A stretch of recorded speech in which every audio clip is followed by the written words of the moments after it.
Hãy subscribe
cho kênh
Ghiền Mì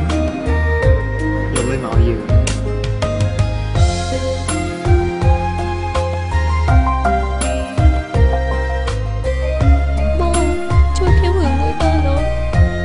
để không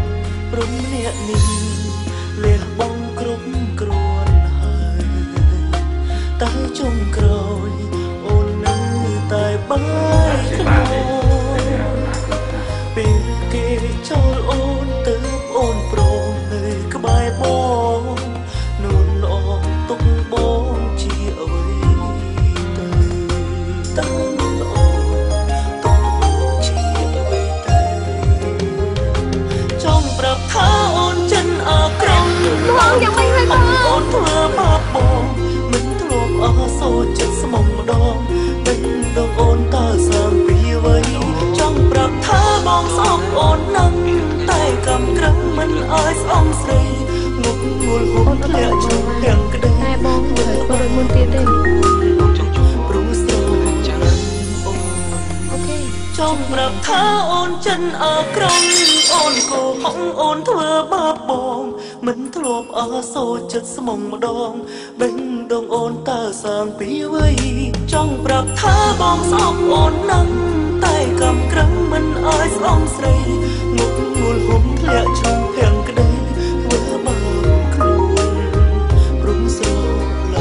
lỡ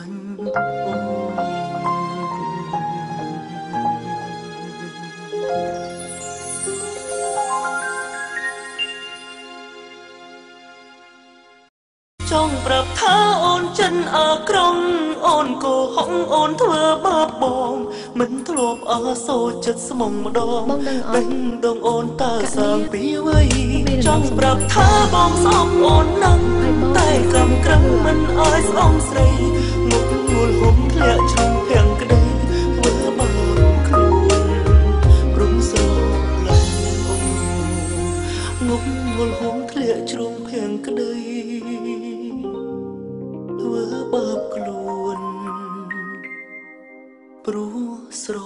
ឡាញ់អូផ្នែកបាយភ្លឺវិញណា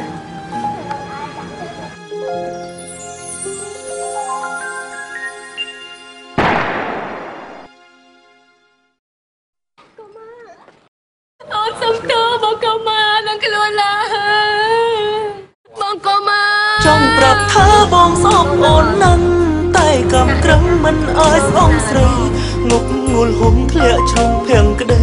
ធ្វើបាបខ្លួនព្រមស្រឡាញ់អូនងប់ងល់ហុំធ្លាក់ជ្រុងភាំងក្តីកនេះបតិដងសំណាងធ្វើបាបខ្លួនទោះបីអត់មិនស្រឡាញ់បងព្រោះស្រ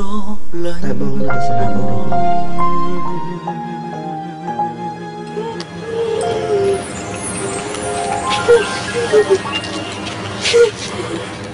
អូនសុំទោស